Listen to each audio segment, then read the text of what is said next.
Family environments and their impacts, part 4. Good evening, everybody. Welcome to Families Grow Together show. My name is Aqua. I am an early years practitioner and a parenting coach. I support children with speech and language delay, and I'm a co-founder of Hand in Hand Community CIC. Today, we continue with family environments and their impact. And last week we looked at the emotional impacts of negative family environment, promoting emotional development in the family, social impact of family environments, and promoting social development in the family. So today, Nelly is going to tell us what we are going to look at. Welcome, Nelly. Thank you, Aqua. Hello, I am Nelly Kwasunwi, a transformational life coach. Welcome to number 39 Families Grow Together show. So for today, we'll be talking about the impact of childhood negative family environment in adulthood, how to develop resilience in a family environment, and how to promote or how to develop a growth mindset in a family environment. I don't know what your thoughts are on any of the three subheadings as we talk and go along. If you have any thoughts, any experiences, please share in the comments. Just type your comment. It's very interactive and we'll talk about it. We are here to learn and we are also here to share our experiences. So I'll start off before I ask Aqua. So the first subheading that we'll talk about is the impact of childhood negative environment in adulthood. This childhood and adulthood, I found that a lot of people don't think that they match. But in fact, adulthood is a reflection of our childhood. I remember some time ago, I talked to someone about their childhood and he was like about 60 years old. And he said, but that's a long time ago, I cannot remember. But by the way, how comes you are asking about my childhood? That's so many years ago. It has nothing to do with my adulthood, with his life at that time. He was 60 years old. So I tried to explain, but he was like, no, that cannot be possible. And I asked him a question just to pick one thing that happened to him that followed from the conversations we're having. So he remembered an incident that happened when he was, I think, 4 or 5 years old.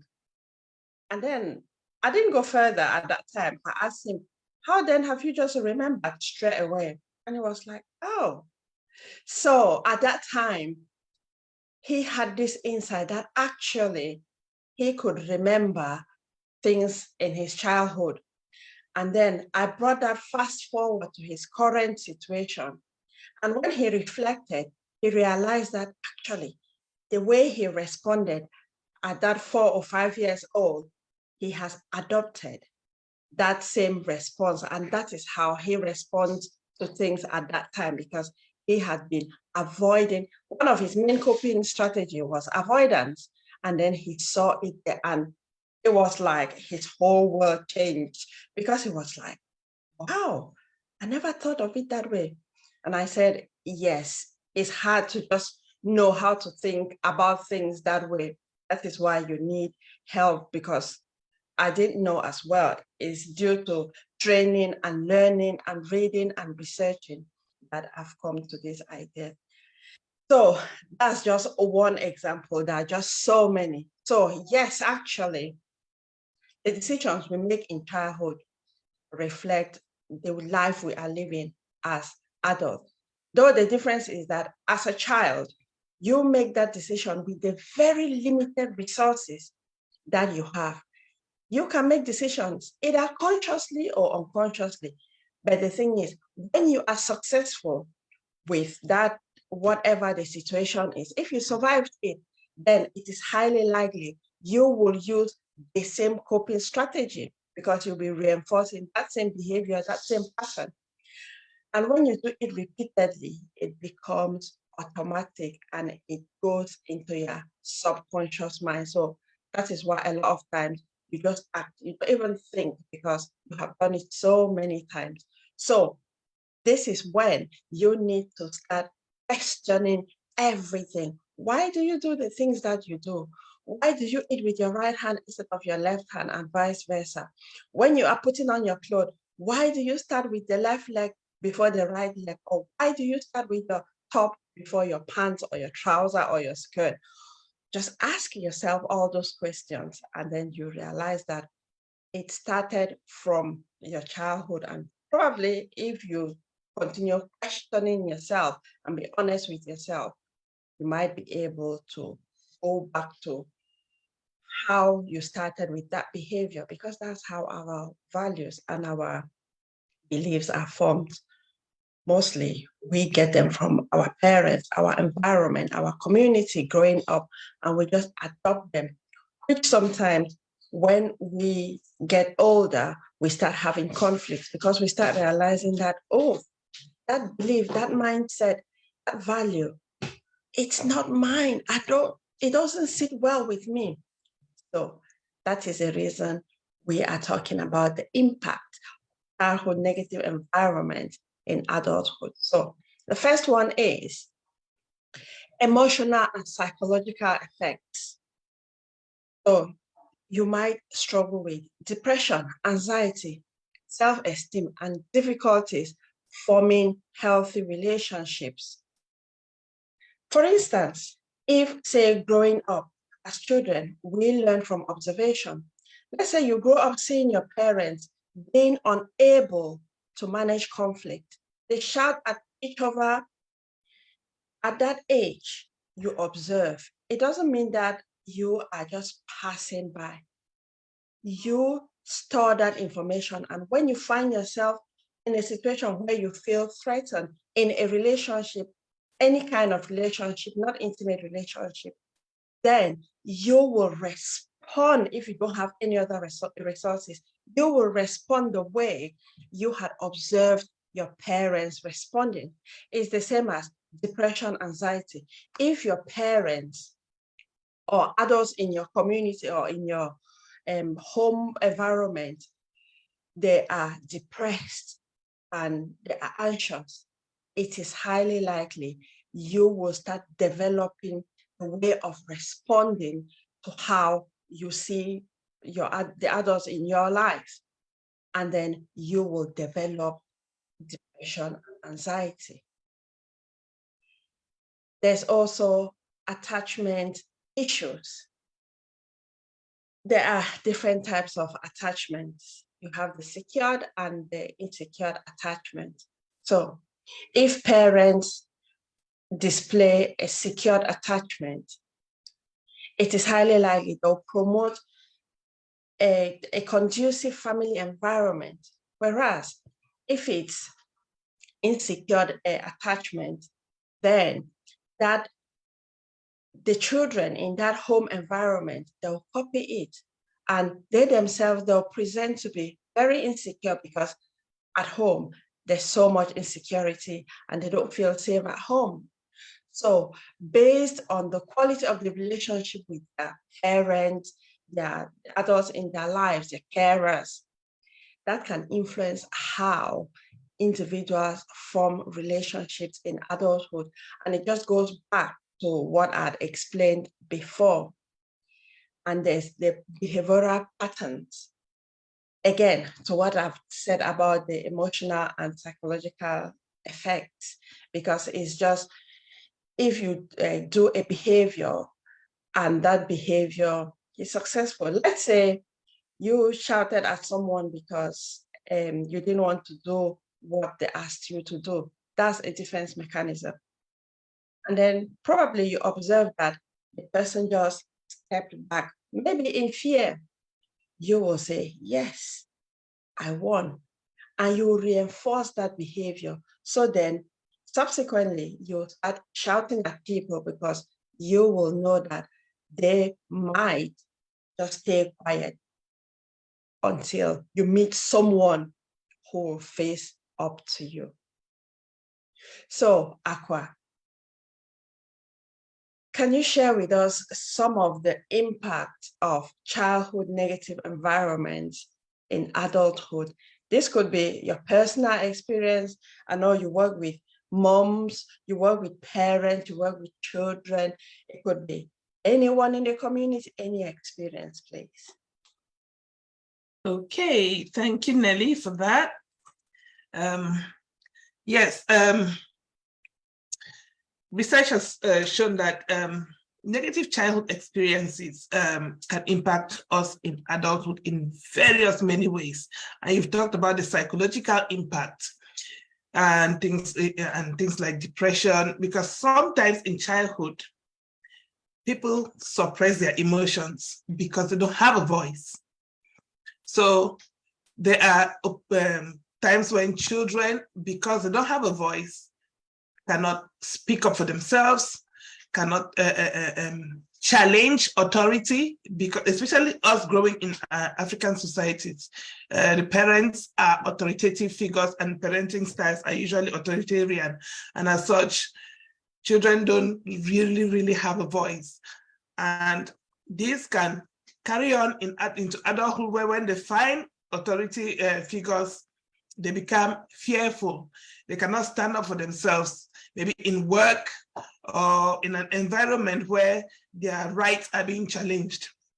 So it psychologically, like I said, it will be impact on like depression and anxiety. They'll be anxious in situations like that. And in their workplace, it might affect their productivity because they really may have ideas, but because they're in an environment where they don't feel comfortable sharing, they may have good ideas to promote the productivity in the company, but they will not, because they're withholding the information because they're scared of maybe being shouted down or maybe being made to feel shame if that's how they were chastised when they were growing up. Sometimes children are shut down and made to feel ashamed because they've made a mistake. So that fear of making mistakes will impact on your adulthood because you're scared of trying new things. You're scared of what people may say.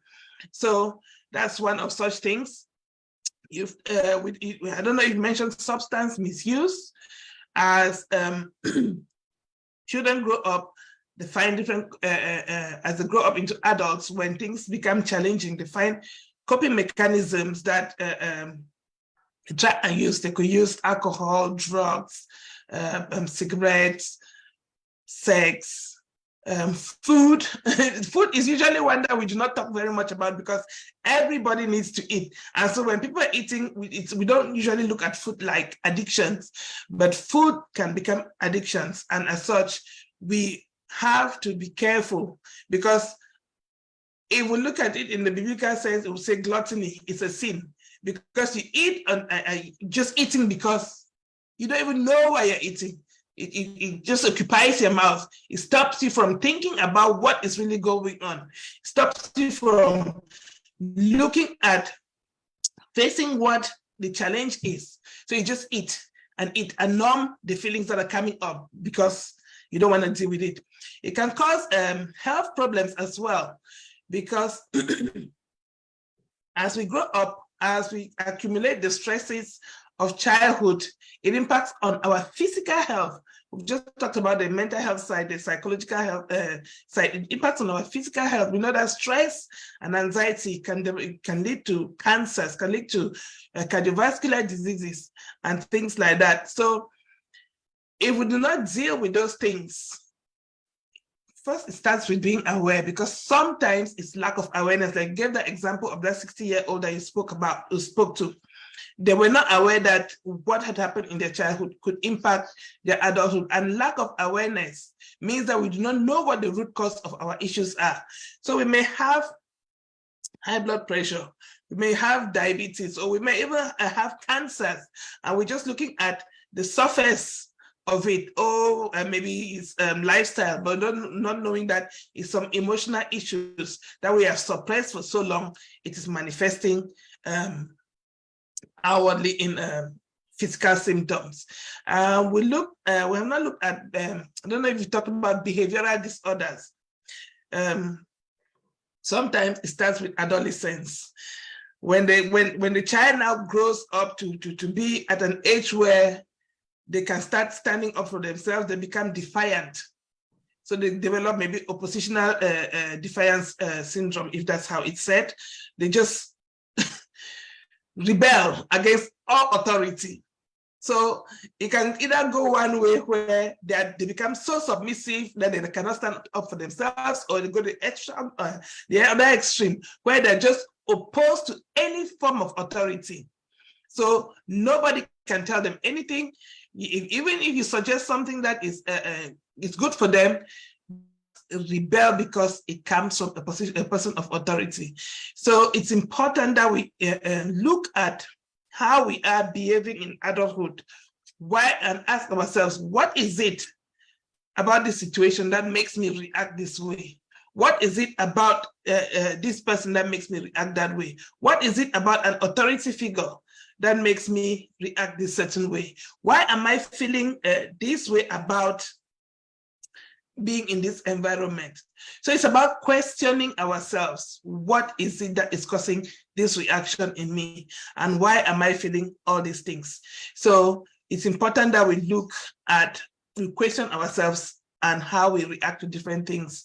So the impact can be a lot negative, but sometimes it can have a positive impact as well, because sometimes people see how the environment was in childhood, and then they completely flip. Now, this impacts on our own parenting as well, because as children, when we are in an environment where sometimes there's so much dictatorship and we do not have a voice, sometimes parents then go to the other extreme and they give their children so much liberty, they do not put boundaries in place. And as such, we have to find a middle, a balance between being strict and being lenient, between what is good for my children, what I experience, how this impacted on me, and how I then parent my own children. Because there's nothing that is new under the sun. What has been will be. What has been is and will be in the future. So we need to really think about why. Everything that we do, we have to ask why. Why am I doing this? What is the outcome I'm hoping to achieve from doing this thing that I'm doing? So yes, I don't know if I've answered your question. Yeah, thank you so much for that. There's a lot. I like the last part that you said about the positive side. It goes down to awareness, because if you know that your situation is, you are not happy with your situation, then you want to flip it. So that awareness is a very, very important aspect that we need to get to. And by then, to get to that awareness is for you to be honest with yourself and ask yourself the questions, like you've just said, why? If you start opposing, for example, authority figure, just ask yourself, who and what situation does that authority figure remind you of? In some cases that I've worked with, people say, oh, that reminds me of my dad. That's how he used to talk. So when I see him, that is just so my dad. But at that time, they couldn't do anything because they were just a child. And some would say, oh, that person reminds me of my mom because of whatever. So if you question yourself that who does that person or that situation remind you of, you will start to figure out why you are responding or reacting the way you did or you have been doing. So again, it goes down to awareness. Another impact is, imagine you as a primary school child, you go to school and maybe you are doing reading exercise and you stand in front of your class and then out of fear, you forget your lines, or even if it's a piece of paper, you forget to read. And then maybe you just hear someone from your class laugh. You don't know why they are laughing, but you assume that they are laughing at you. And then at that time, you make a decision. It could be conscious or unconscious decision that, you know what, I will never, ever read in front of anyone. And then maybe the teacher comes to you and tries to give you reassurance, but you're like, no, no, no, no, no. Bit by bit, that can start affecting your academic performance.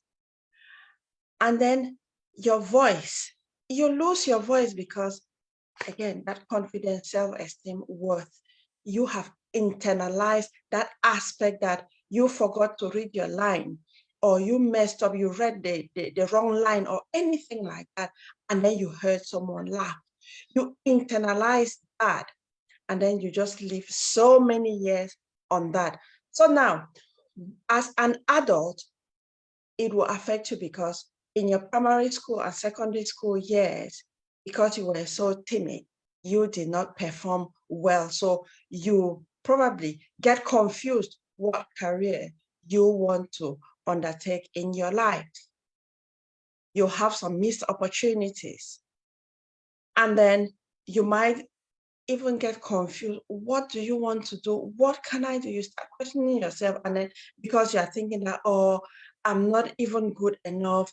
I don't even have a voice. I cannot even talk to someone what I really want. So then it will really affect your adulthood, your career. So again, it'll go back to awareness. You need to be aware of what is the root cause. You might say, oh, I don't know how to read, because that's what I've heard. People say, I don't know how to read. But then how do you know you don't know how to read? There's no medical condition. You're not dyslexic or dyspraxia. So how would you know you don't know how to read? So it's to go back to start questioning yourself, because if you look only at the root causes, then you will not be able to solve the problem. Or if you solve the problem, it will just be for a short time, and then it will come back probably in a different form.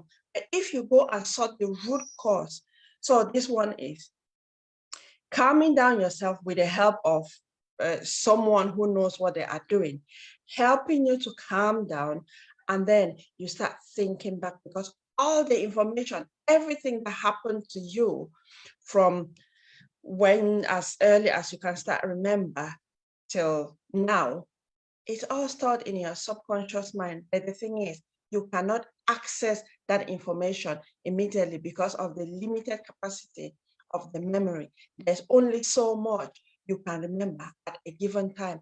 But when you calm down yourself and focus by asking yourself a particular question, then you will be able to remember. But sometimes, if the emotion was really, really strong, when you hear that question straight away, you will just remember that situation clearly.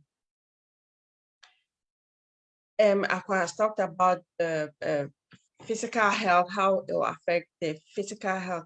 Do you have any other impacts before we go to the next point?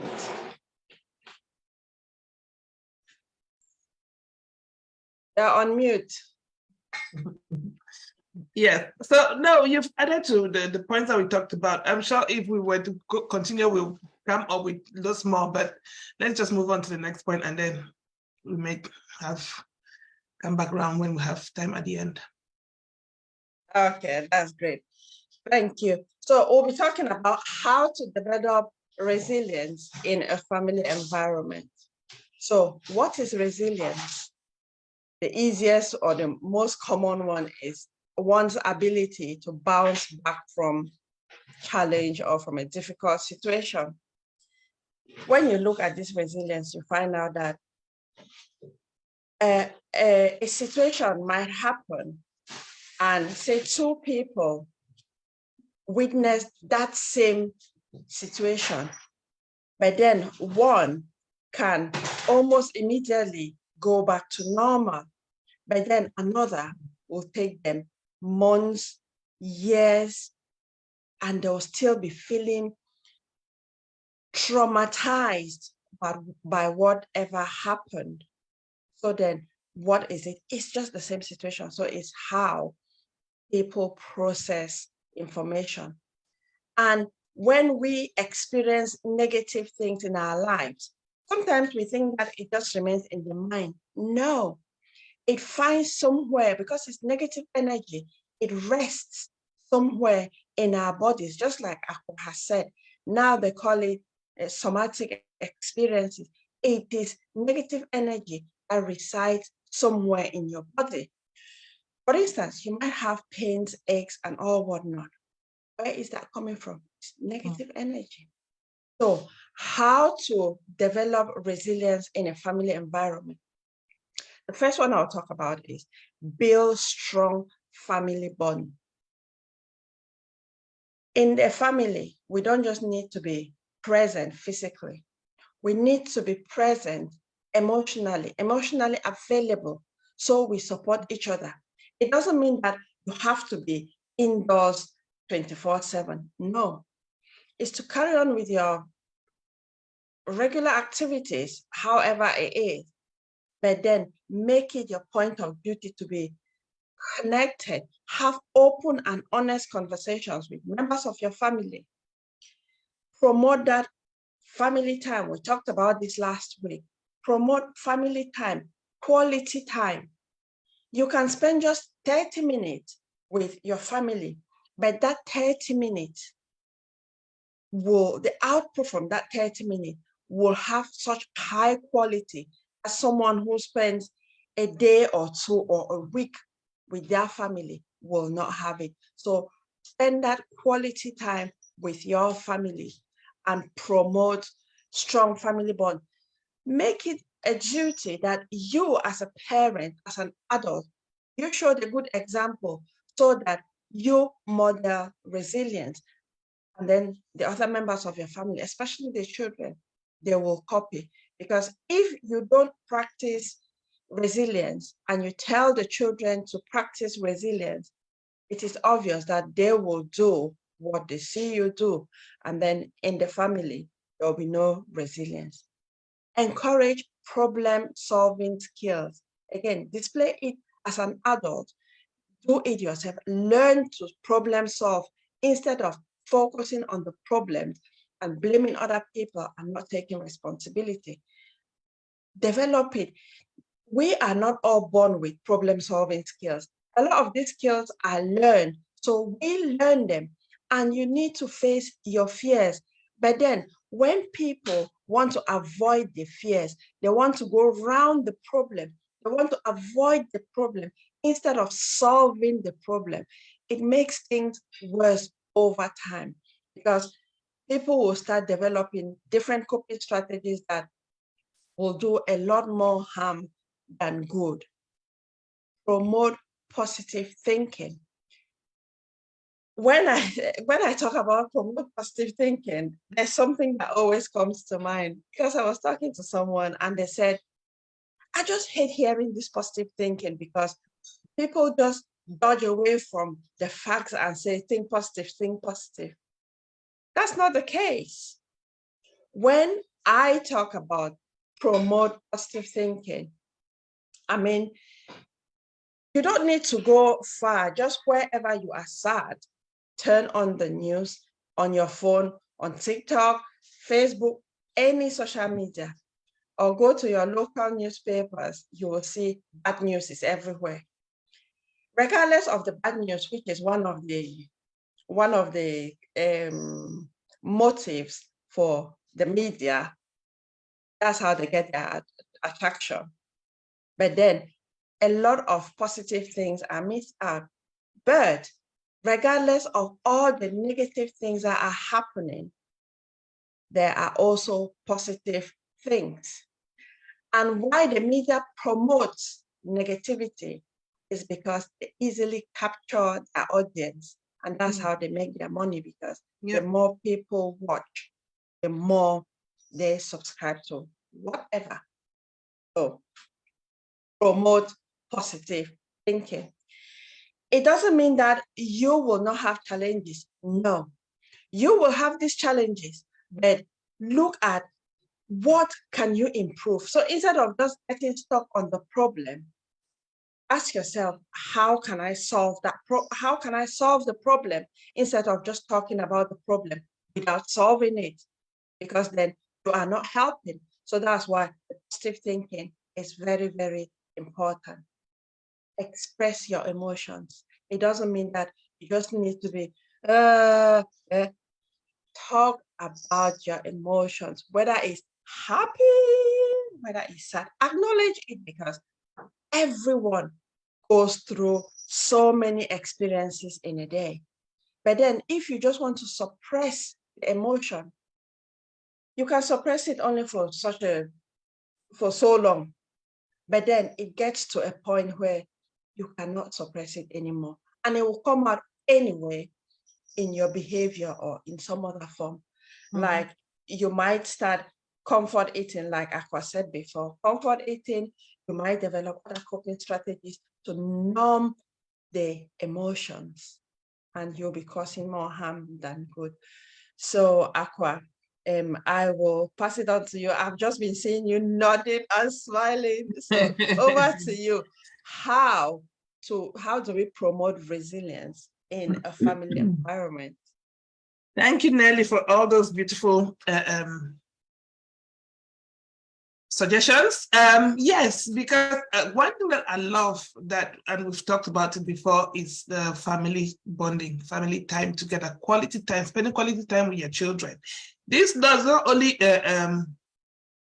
impact on their emotional well-being, it helps their development as well, especially in the early years, because we talked about secure attachment and insecure attachment. When children are attached, securely attached, they can thrive better. They can go out and explore the world, knowing that they have a safe place to come to.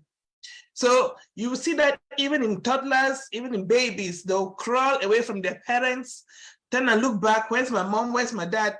And then they come back, and you get a smile, and then that reassurance that, yes, I am here. Go on, you go and explore the world, and then come back. So it will give that child the confidence to be able to go out there and explore the world and be strong. So we want our children to be competent. And so it will find, to promote their resilience, it will find that they're interested in something. Let's encourage them to do it, because the more they become competent in that area, they become more confident. And as such, we'll know that, okay, I tried this new thing today and my parents encouraged me and I did really nicely or not so nicely, but I had that feedback that was positive. Then they will say, okay, I can try something new. So it will promote their competence in an area. It helps them develop even better and explore even much more. And this competence then impacts on their confidence, because we get confidence by doing. And the more confident we are about doing things, the more resilient we are when we face adversities, because we're like, okay, I've done this before. I've tried this before. I tried walking up a flight of stairs before. Maybe I can walk up the hill now. It's similar. It's a similar activity, but it's a more challenging one.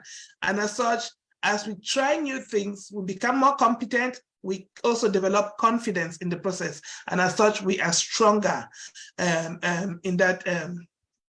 And it's easier to navigate the world.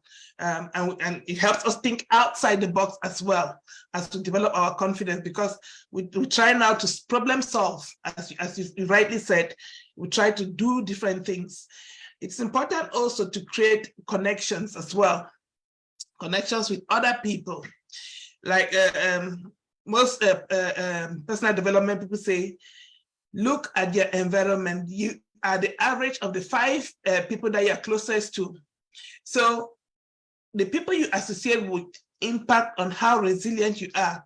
If you're around people who are, like you said, are always complaining, are always blaming other people, then it impacts on you. Even if you are a positive person, it doesn't matter how strong you are. They say bad company corrupts good character. So they might not induce you into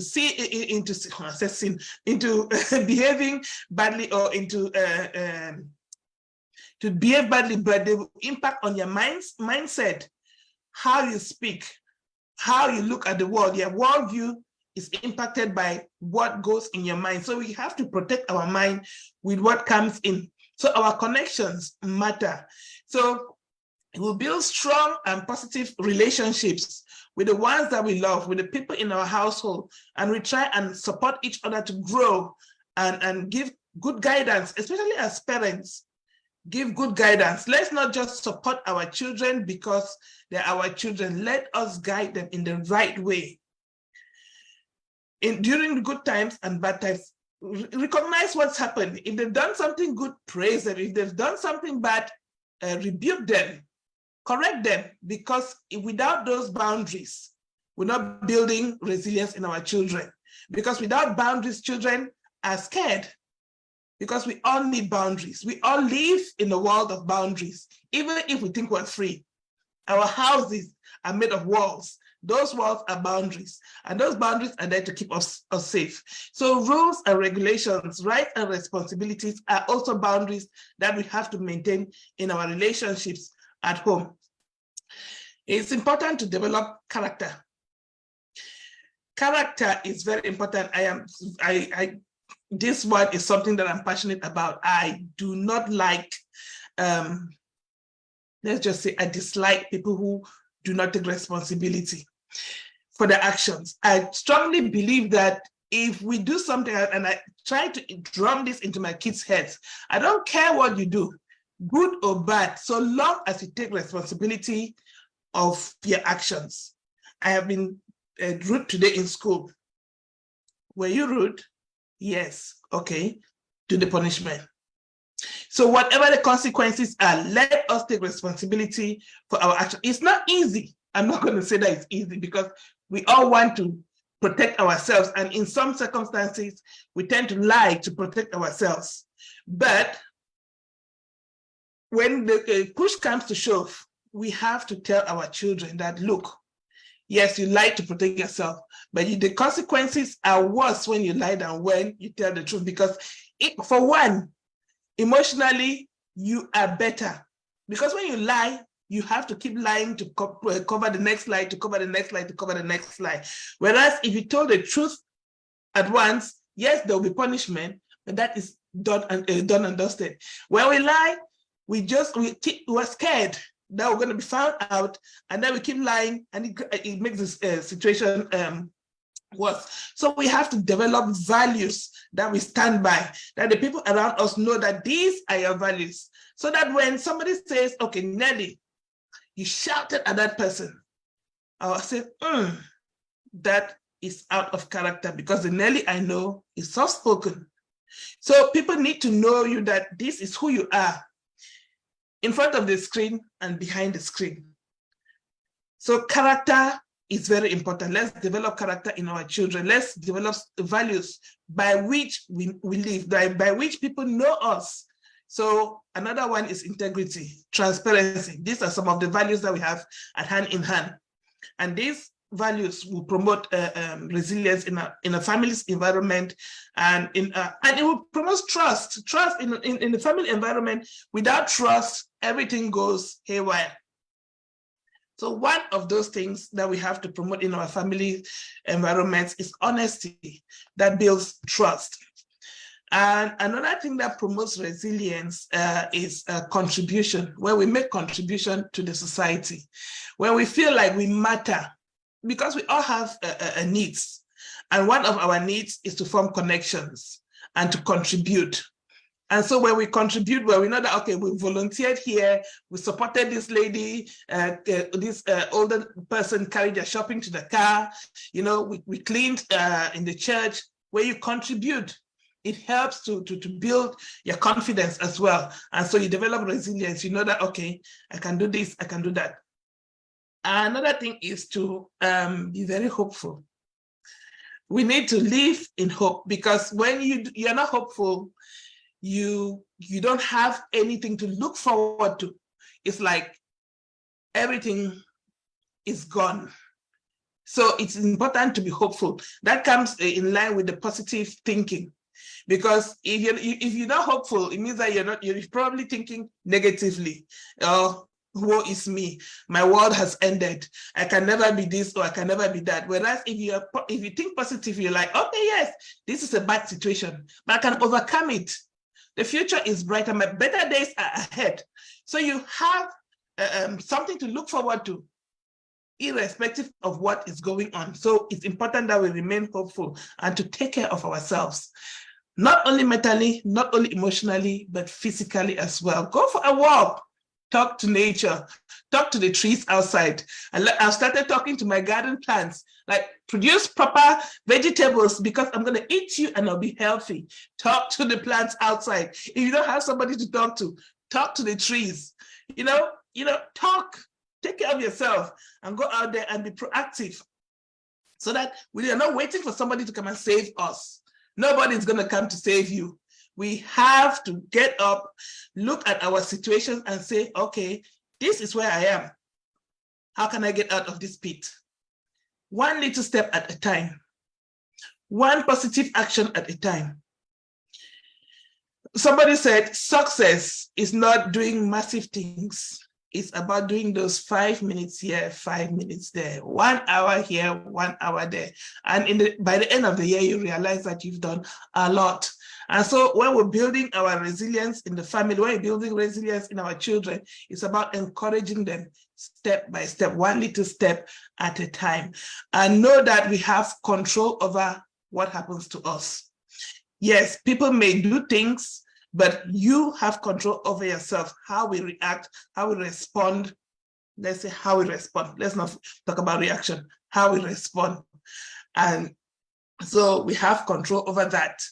And obviously we have to find coping mechanisms and let them be healthy ones, let them be positive ones. Let's not go into negative things because that doesn't help us. So finding positive coping mechanisms will help build resilience in us as a family unit, in individuals in the family and things like that. So I've said a lot of things, so I don't know.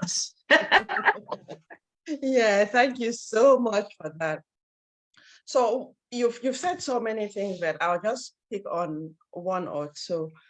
Oh, yeah, about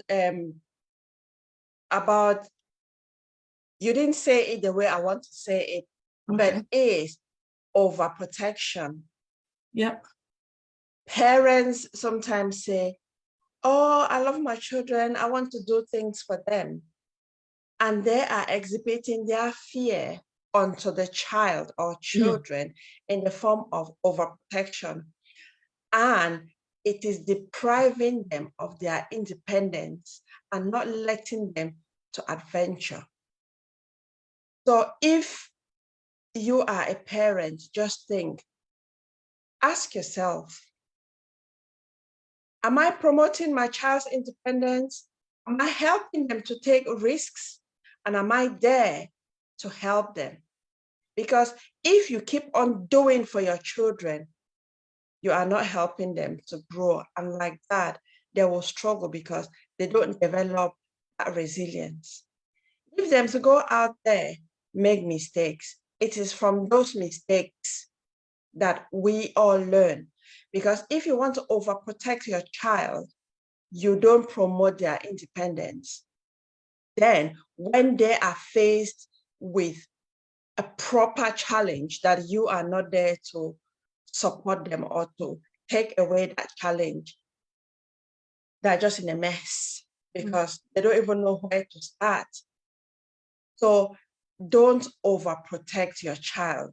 Yes, I know we are in an environment where now it is not too safe as compared to when I was growing up, where our parents, we didn't know a lot about safe because everywhere was safe. A lot of places were safe. But now, safety is something that is very, very questionable. Even within the family unit, it's very questionable.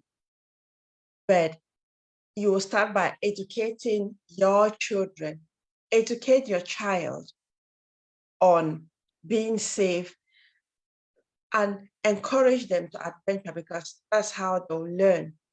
So you promote their independence. So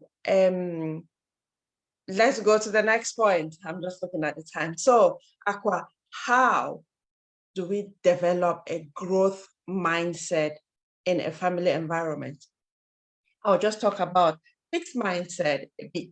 So mindset is something that is like one of the buzzwords that goes on like everywhere. I don't know if it's just me because I'm in the personal development field or what, but like everyone that a lot of people that I know talk about mindset. I want to promote growth mindset, and people with fixed mindset need to make that move. Anyway, so fixed mindset, you will notice by people's character, because they will not want to take responsibility. They will blame other people because it's easy to blame other people and put on the responsibility on other people. They see themselves as failure. They consider that this is how they have always been and nothing can change them. They'll just be the same way. And when they fail at something, they'll say, I knew it, I always fail. This is no surprise that I failed and I'll never get anything right. So they have that belief that things, the way things are, can never change. Whereas people with growth mindset, they embrace their challenges. They consider failures as learning opportunities. So when they fail, they don't blame themselves. They say, oh, what did they, so they reflect, what did they not do well? Or what do they need to work on more? So they improve on it. They want to take responsibility, even if they don't know how to deal with that challenge. They'll take it. And then, because they've taken upon that challenge, they'll start finding out how to solve that challenge. They'll start problem solving. Probably they might ask from someone, or they might do their research, especially now with technology. There's lots of information on the internet. But if it's the fixed mindset, they'll just give up. So people with growth mindset, they want to do things that are unthinkable, not massive things, but they'll take things that before they wouldn't even think of taking it if they didn't develop a growth mindset. So all of this is about personal development and growing. So there are different ways that we can use to develop growth mindset in a family environment. For instance, model a growth mindset. How, as a parent, do you model a growth mindset? Take responsibility. Even if it's a failure, acknowledge the failure, accept it. When you accept it, it doesn't mean that you're accepting that you are a failure, but you're accepting that you didn't put in enough and you need to work on certain things to improve on that. Use inspiring role models. Who are the people that inspire you? Instead of looking for people who struggle, they use unhealthy coping strategies like addictions, whether it's substance or alcohol or promiscuity or comfort eating. Use people that inspire you to grow.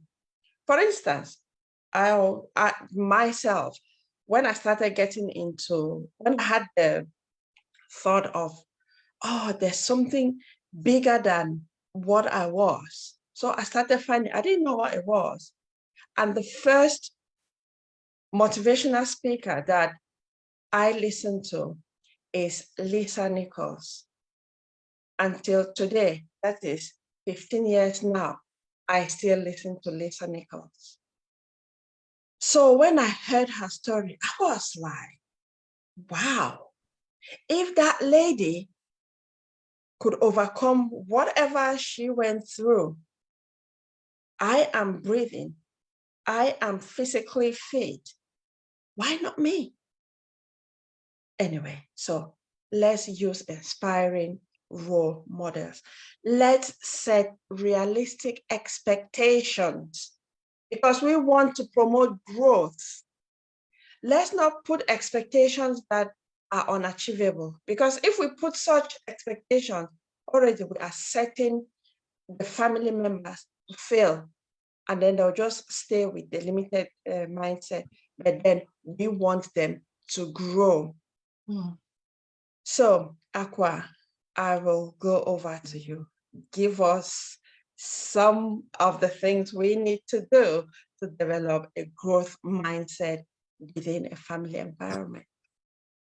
Thank you, Nelly. And you've said the main ones about role modeling in the family environment, because it's easy to just give abstract ideas, but these things that you're talking about are things that we can easily do. It's not about something that it's somebody else can do. It's something that we do and have to do on a daily basis. So when you talk about role modeling, that's great, and failure. The 5 things that I've looked at, because as we're talking, I'm also researching. So it's not like I'll come up with all these ideas by myself. Let me not sit here and look all clever. And think that I am. No. I also look at research and find out things. So I look at some things that other people have said, and one of the things is that we look at challenges as opportunities. So you've talked about it, you talked on the point of failure, but that is another thing. So I'll just start with looking at challenges as opportunities. So if you come across an obstacle, you have a challenge. Sometimes if we do not have a growth mindset in the house, then we'll take it as we'll just give up. Now, when my children were young, and they'll bring something as simple as my shoelace is tight, I cannot untie it. They'll come to you with, do this little thing for me, open this bottle for me. And I'm like, seriously? Do not come to me without first trying. That is what I told them. Don't bring anything to me if you have not tried solving it yourself. And so they come to me as a last resort. Obviously, they'll come, but even if they've tried doing it, I'll still ask them, have you tried it this way? Have you tried it that way? And, oh, I never thought about it that way. Your mother always comes up with great ideas, eh? Anyway, that's a joke. But let us look at our challenges as opportunities, so that if we come across an obstacle, we're not just thinking that, okay, there's a boulder here. Is it possible to climb over? Is it possible to go around? So let us not take the easy route when it comes to challenges. Let's look at every challenge as an opportunity to improve, to become better, to overcome, to solve a problem. And who knows, that challenge that you're facing may be somebody's solution tomorrow. So you might be the one to come up with that solution to somebody else's problem. Another thing is to celebrate other people's success. That is one thing that sometimes we fail to do in a family environment. We always look at, okay, how many A grades do you have?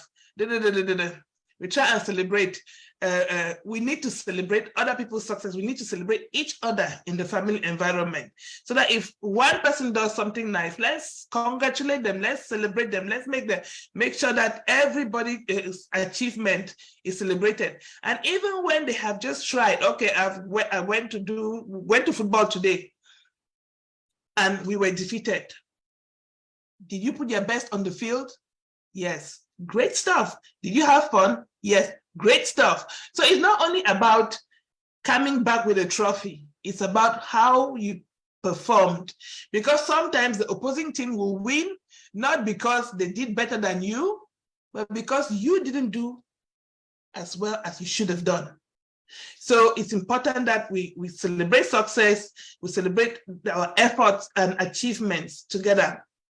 And we could do something like send flowers to somebody, give your children little presents here and there, reward them for the efforts that they've made. If it's their day of, even if it is something that they have to do routinely, like wash the dishes. When they wash the dishes, you say, thank you for doing that. I know it was what you were supposed to do, but I appreciate it when I come back from work and it's already done. You know, you celebrate it. The more we celebrate each other in the family, the better we are, and we grow and we develop resilience. Another thing is to focus more on the positives rather than the negatives. So the positive actions rather than the traits. So one thing that we talk about when you come to challenges at work, like for example, if somebody's always coming late to work, don't look at them and say, and condemn their character like you are somebody who is like, I don't know how to put this, I've forgotten the word, how to do it. What I'm trying to say is focus on what has happened and not tarnish the whole person. Okay, like you are a bad person, you are a this or you are a that. Focus on that behavior that you want to challenge. So what is it that makes you come late to work? I had this at work with my manager. I was always going late to work. Let me just put it on me. I was always going late to work because I had other challenges and I was struggling to go to work at 8 o'clock. And so she called, I first asked her, can I have some time? Can I reduce my hours? I said, no, we're short staffed. And I was like, okay, right, okay.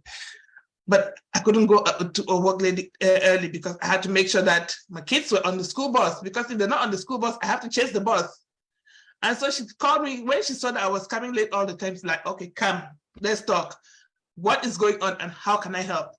So it's important that we focus on the positive actions rather than the traits or the and consider that that person is doing that thing because they're a bad person or whatever.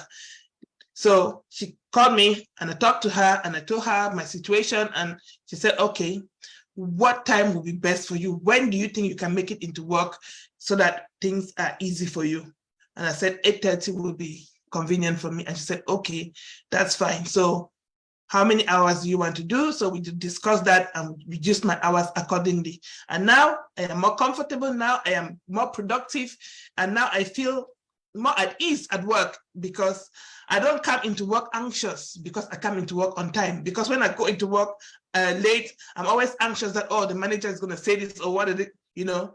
So it's important that we help the people around us to find out what the challenges are and to see how we can mitigate those challenges.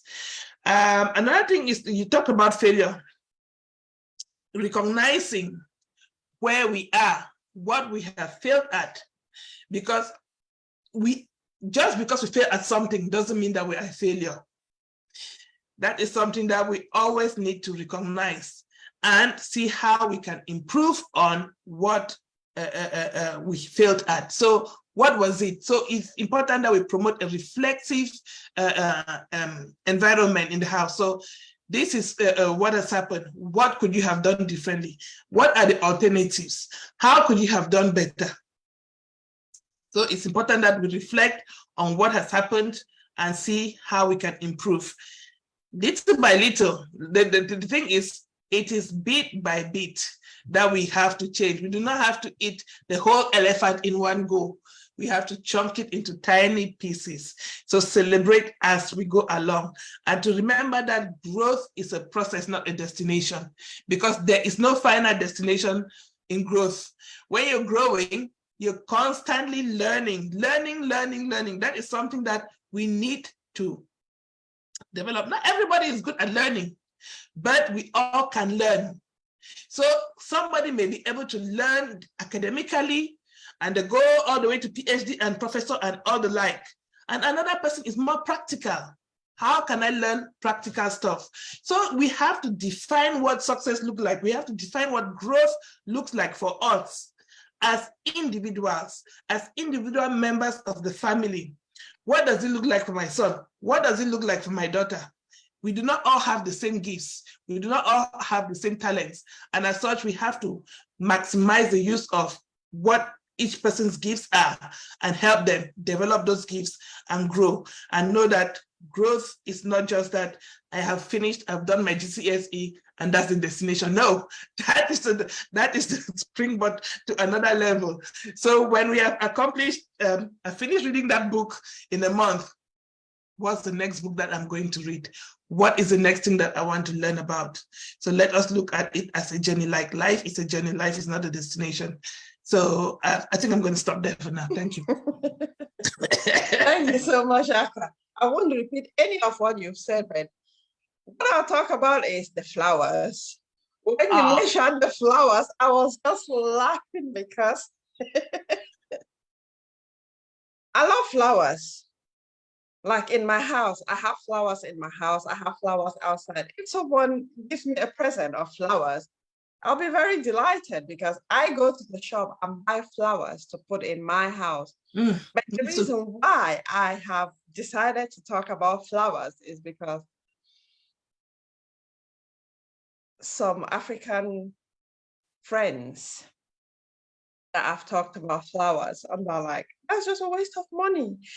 I love my flowers. I buy my flowers. Week, I think the last 2 weeks, I watched something on TikTok, and this man, I think it's Mr.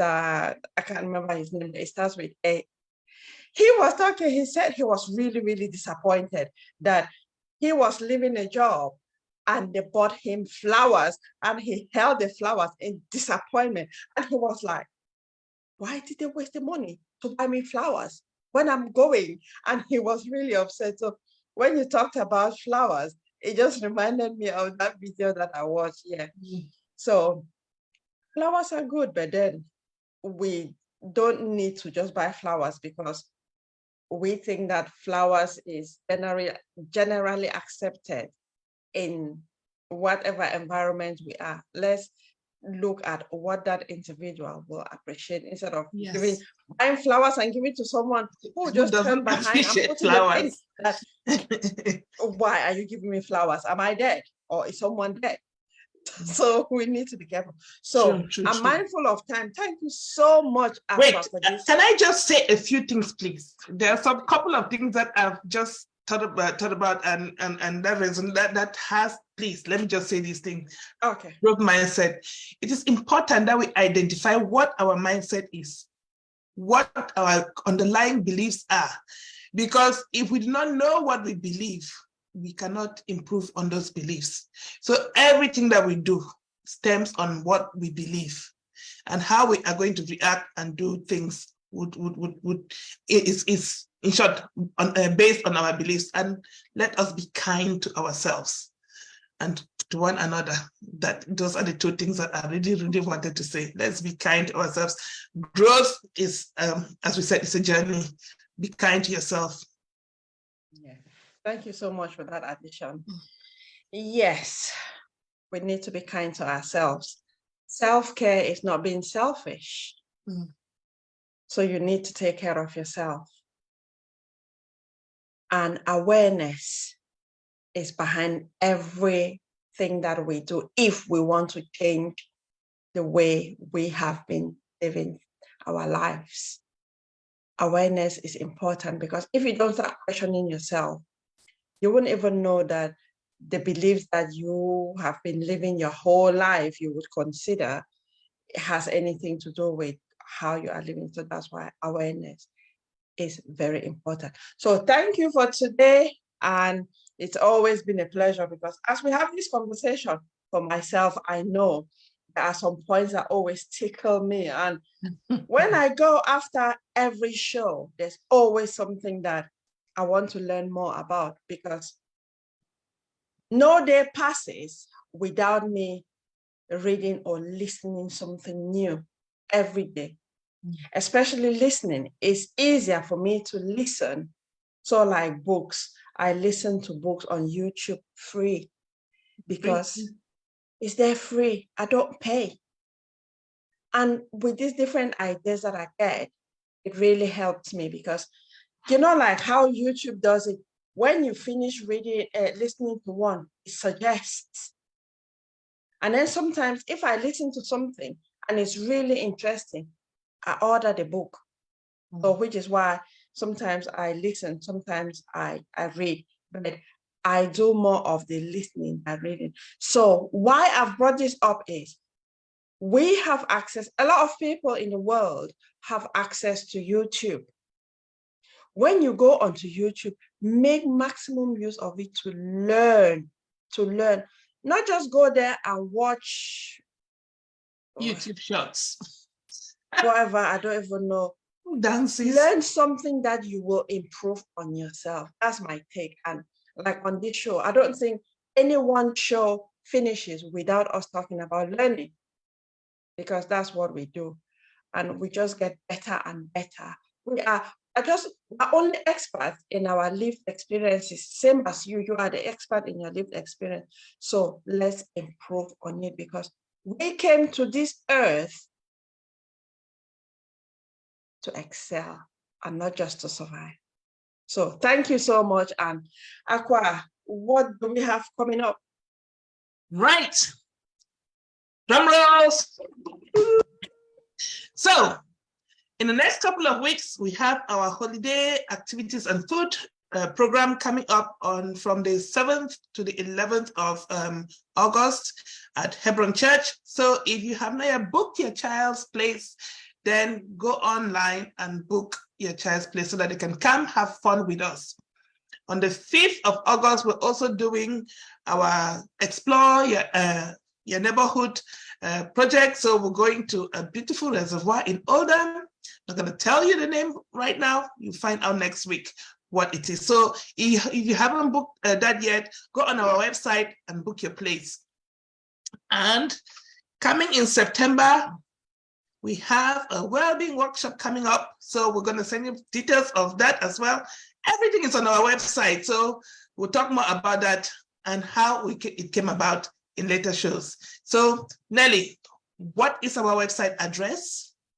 www.handhandcommunitycic.com. I'll say it again. handhandcommunitycic.com. Everything about us, about Hand in Hand, is in there. If you want to contact us, our phone numbers are there. Our email address is there. Just get in contact with us. If you want to be on this panel, get in contact with us. Come up with your topic. And if that is in line with our values, then we will welcome you on this show. Thank you so much. And thank you. Enjoy the rest of your day. Bye. Bye. Bye. Bye.